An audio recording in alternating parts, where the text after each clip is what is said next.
7 choses que les pauvres font et que les riches ne font pas. Numéro 1. Les pauvres regardent la télévision. Et les riches lisent des livres. Combien d'heures passez-vous devant la télévision? Et c'était quand la dernière fois que vous avez lu un livre? Combien de livres lisez-vous par an? Numéro 2. Les pauvres sont payés par rapport au temps. Et les riches sont payés par rapport aux résultats. Disons que vous travaillez chez McDonald's.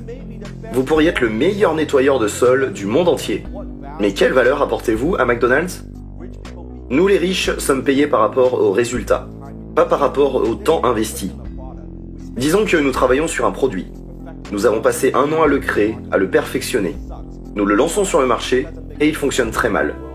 C'est un flop, il ne nous rapporte pas un centime. Le monde n'en a rien à faire. Nous ne faisons pas d'argent. Personne n'est intéressé par le temps, le sang, la sueur et les larmes qui ont été investies dans la création d'un produit et son lancement sur le marché. Ils n'en ont rien à faire des risques que nous prenons. Ce qui les intéresse, c'est les résultats. C'est pour cela que les athlètes les mieux payés au monde ne sont pas payés pour le nombre d'heures qu'ils passent à s'entraîner, le temps qu'ils ont investi. Non, ce qui compte, c'est leur performance. Ils sont payés par rapport à leur performance. Numéro 3. Les pauvres rejettent la faute sur les autres pour leur malheur. Nous les riches assumons la responsabilité de nos échecs. Vous voyez, pour les pauvres, c'est toujours la faute de quelqu'un d'autre. C'est la situation économique, c'est le gouvernement, c'est mon patron, c'est mon boulot, c'est ma ville, c'est mon voisin, c'est mes amis. C'est toujours la faute de quelqu'un d'autre. Ce n'est jamais leur faute. Nous les riches assumons cette responsabilité. Si votre vie est nulle, c'est votre faute. Nous assumons la responsabilité de nos actions. Quand vous assumez cette responsabilité, vous gagnez du pouvoir. Le pouvoir de changer. Le pouvoir de faire quelque chose de différent. Souvenez-vous, les nuls blâment les autres. Numéro 4. Les pauvres se concentrent sur l'épargne. Et les riches se concentrent sur les investissements. Vous savez quoi? Ne buvez pas ce café Starbucks le matin. Essayez d'économiser 1 ou 2 dollars par-ci par-là. Ne volez pas en première classe. Volez en classe économique. Essayez toujours d'économiser 1 ou 2 dollars. En fait, un centime économisé reste un centime. Vous n'allez pas devenir riche en essayant d'économiser 1 ou 2 dollars. Vous avez besoin de faire beaucoup plus d'argent pour pouvoir investir. Numéro 5. Les pauvres croient tout savoir. Les riches apprennent continuellement. Vous voyez, les pauvres ont toujours des opinions arrêtées. Ils veulent toujours parler au monde de leurs opinions, à propos de la politique, du sport, de la société, du gouvernement, de tout ce qui les entoure. Au lieu d'être humbles, d'être prêts à apprendre, nous les riches sommes toujours en train d'apprendre. Nous nous posons des questions, nous écoutons, nous lisons des livres, nous apprenons constamment. Plutôt que de se dire « j'ai une opinion sur tout ». Vous savez pourquoi les pauvres ont toujours une opinion?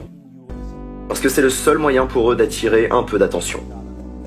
Je vois ces gens qui regardent mes vidéos, ma vidéo sur les ventes, ma vidéo sur la clôture d'une vente, et je regarde ça et j'en ris. Et ils commentent « Ah Dan, vous ne devriez pas clôturer comme ça. Vous devriez clôturer comme ci, dire plutôt ceci. » C'est quand la dernière fois que vous avez clôturé quelque chose? Montrez-moi. C'est quand la dernière fois que vous avez clôturé quelque chose pour 500 dollars? 1000? 2000? 5000? 10 000? 100 000? Qu'est-ce que vous avez fait?